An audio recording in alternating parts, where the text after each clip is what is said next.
E nosso estudo de hoje está na Epístola de Tiago, capítulo 1, versículo 19. Mas todo homem seja pronto para ouvir, tardio para falar, tardio para se irar. Emmanuel comenta na lição 77 do Caminho, Verdade e Vida: convém refletir. Analisar, refletir, ponderar são modalidades do ato de ouvir. É indispensável que a criatura esteja sempre disposta a identificar o sentido das vozes, sugestões e situações que a rodeiam. Sem observação é impossível executar a mais simples tarefa no ministério do bem. Somente após ouvir com atenção pode o homem falar de modo edificante na estrada evolutiva. Quem ouve aprende, quem fala doutrina. Um guarda, outro espalha. Só aquele que guarda na boa experiência espalha com êxito. O conselho do apóstolo é, portanto, de morredora oportunidade. E forçoso é convir que se o homem deve ser pronto nas observações e comedido nas palavras, deve ser tardio em irar-se. Certo, o caminho humano oferece diariamente variados motivos à ação enérgica.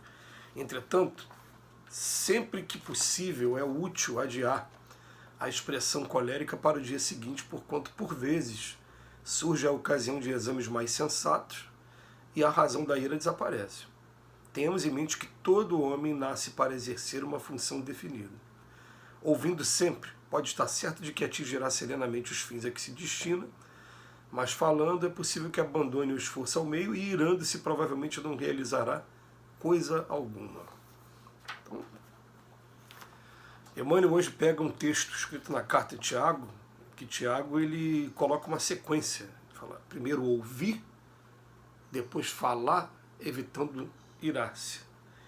E a gente vai aqui, em primeiro lugar, falar do ouvir, lembrando que a natureza é sábia, colocou 2 ouvidos e apenas uma boca.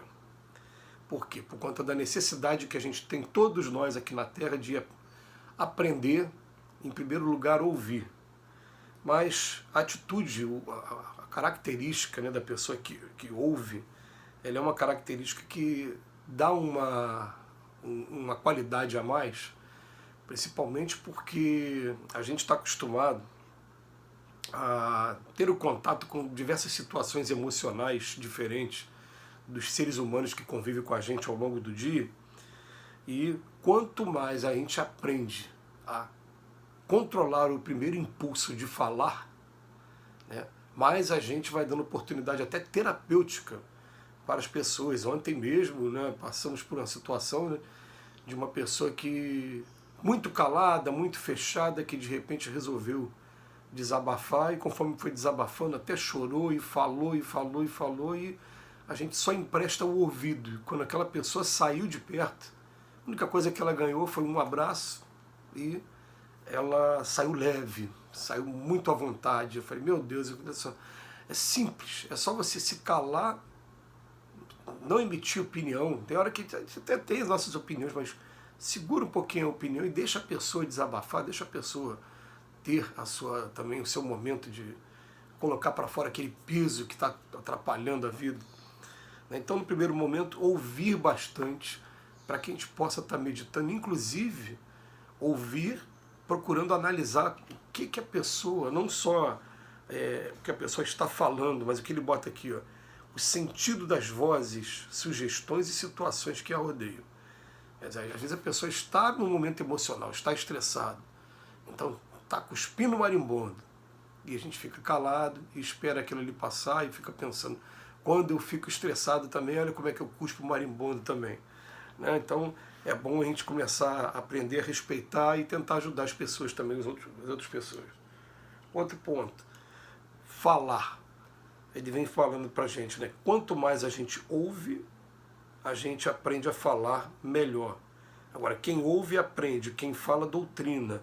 Um guarda, o outro espalha. E só vai espalhar bem aquele que souber guardar. Quanto mais a gente souber ouvir, mais a gente vai poder saber também, daqui a pouco, falar. E é uma coisa interessante até no meio espírita, porque o trabalho religioso em geral, a gente se envolve com alguns trabalhos e os espíritos falam para a gente assim, agora vocês precisam ter um momento de sentar para assistir reunião pública, de sentar para assistir uma palestra. Aí você fica, mas por quê? Por que eu estou sentando? Primeiro que eu estou repondo minhas energias, estou sendo tratado também, mas segundo que cada palavra de cada palestrante, ela parece que ela é uma refeição para a nossa alma. A gente vai recebendo informações novas ou consolidando velhas informações também, e recebendo uma ou outra informação que sempre coloca aquela curiosidade. Então, você vai ouvir um palestrante diferente, ele vai falar de repente de um livro que você não leu ainda, ou de um trecho de um livro que você já leu, mas você não lembra. Ele vai trazer uma experiência ou outra que vai colocar a gente para meditar e falar, peraí, deixa eu ver esse tipo de coisa, e começa a trazer novas informações, e a gente calado, a gente vai ouvindo, e daqui a pouco está trazendo essa informação também, está acrescentando essa informação para depois, quando for falar, ter mais elementos. Então a fala é o principal meio de comunicação aqui na Terra. A gente sabe da importância da você saber se comunicar. Quem sabe falar tem porta aberta para tudo aqui nesse mundo. E quem tem dificuldade de falar, tem até mesmo dificuldade de arrumar emprego, de se relacionar dentro da família. A comunicação, né, aprendendo a falar e falar de maneira concisa, direta, passando a ideia objetiva, é tudo que a gente precisa. Mas ele vem depois falar sobre a ira. E quando ele vem falar da ira, Emmanuel se coloca muito humano como a gente. Ele fala assim, certo, o caminho humano oferece diariamente variados motivos à ação enérgica. Por quê? Porque a gente estuda no Evangelho um texto que eu amo, que se chama O Dever. O dever começa onde eu tenho que aprender a respeitar o direito das pessoas, mas ele termina também onde eu também exijo que respeitem o meu direito. E aqui no mundo que a gente vive, a gente está sendo o tempo todo violado nos nossos direitos. As pessoas querem se impor, querem impor o seu ponto de vista, querem, né, atravessar essa coisa chamada respeito o tempo todo. Então, a gente vai ser obrigado a ter uma ação enérgica, mas a gente vem sempre trabalhando essa ideia de que Jesus conseguiu o tempo todo ser enérgico sem ser agressivo, sem usar exatamente a palavra ira. A energia, assim, do ponto de vista enérgico, era educativa, não era dessa maneira de ira mesmo, de agressividade. Então ele bota pra gente, sempre que a gente puder, adiar a expressão colérica para o dia seguinte. E olha bem, né?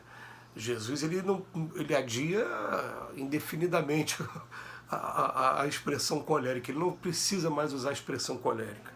Mas o que ele vem dizendo aqui pra gente, a gente pode até falar, sim, nesses momentos que aparecem, mas falar sem expressão colérica. Então vai chegar um momento em que a gente vai colocar assim, poxa, por que não respeita a minha maneira de pensar? Por que não me deixa viver da maneira que eu... Por que eu tenho que me subjugar? Essa palavra subjugação, eu estive fazendo recentemente um estudo sobre subjugação, à luz da doutrina espírita, e me dei conta de que a gente fica o tempo todo querendo subjugar um ao outro, querendo que o outro pense politicamente igual a gente, querendo que o outro tenha a mesma posição religiosa. Isso tudo se chama subjugação. Nós ficamos aqui na Terra, um querendo subjugar o outro. E ele vem falando só para a gente adiar sempre que possível essa expressão colérica, porque no dia seguinte, mais tarde, a sensatez vai bater, a calma vai bater, e a gente vai ter aquele momento de reflexão e a razão da ira acaba desaparecendo. E sempre que tem um pouquinho de boa vontade, ela vai desaparecer. Quando a gente começa principalmente a olhar para cada um de nós e ver o quanto a gente precisa de indulgência, de perdão para nossas faltas também, a gente começa a desenvolver um pouquinho de indulgência e de perdão para a falta de algumas pessoas que estão convivendo com a gente. A gente consegue sim, essa é uma coisa que dá para fazer mesmo. Mesmo que a gente passe por aquela situação como eu passei durante algum tempo, de falar, explodir, daqui a pouco pedir desculpa, mas estava iniciando um trabalho que ainda tem muita coisa pela frente, mas já é um reconhecimento, já é uma coisa legal, já é um trabalho que você vai fazendo, né, de estar reunindo bagagem moral para resistir essas agressões que a gente passa durante a vida e não deixar se irar. Então essa sequência é maravilhosa. Aprender a ouvir mais para na hora que tiver que fazer o uso da palavra, fazer o uso da maneira correta, sem deixar que a ira tome conta de cada um de nós. Muito obrigado, Tiago, muito obrigado, Emmanuel. e que Jesus nos abençoe hoje e sempre.